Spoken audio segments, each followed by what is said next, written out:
Okay, this is my Beco ring sling. I got it from the Baby Guy box. I want to show you it has a gathered shoulder, which is wonderful for comfort. Actually much prefer a gathered shoulder to a pleated one, but it's definitely preference. So it has two different rail colors. I want to show you.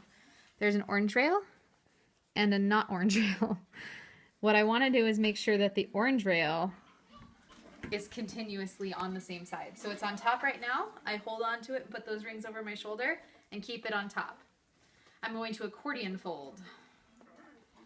And basically what I'm doing is making sure that it's not twisted so much that when I go to pull out slack, it can't because the rings are too tight. So you pull through both rings and then you pull through one, just like a D belt. And then I go back through and I straighten out my rails again. So I make sure my bottom rail is on the bottom and my top rail is on the top.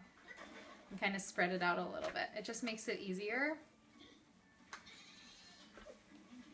And then I'm going to do a toddler. So I'm going to want about an elbow's length. So I'm going to pull on my rings a little bit and give myself some space because she's 30 pounds.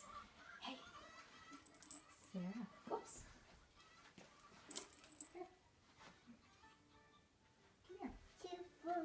Yeah. Okay. I'm going to put her on my shoulder and put both of her feet through the rings or through the fabric.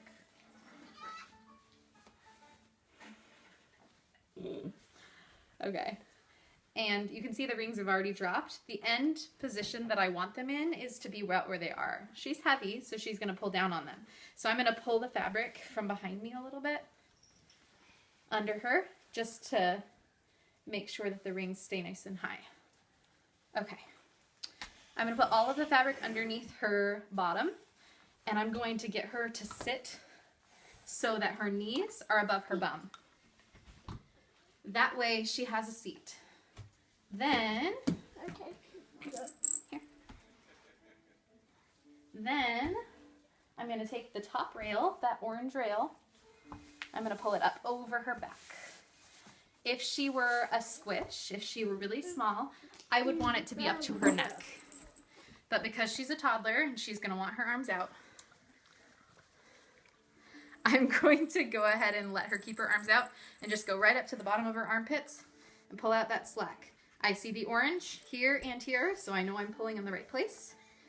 And then pull through the whole thing. Make sure it's nice and tight. If you can't get the fabric to move, you want to lift up on your child because their weight locks the rings, which is what makes it so secure. So she's solid. 30-pound toddler, not going anywhere. I want to show you a few things you can do with your tail because personally I don't like having the tail hang down.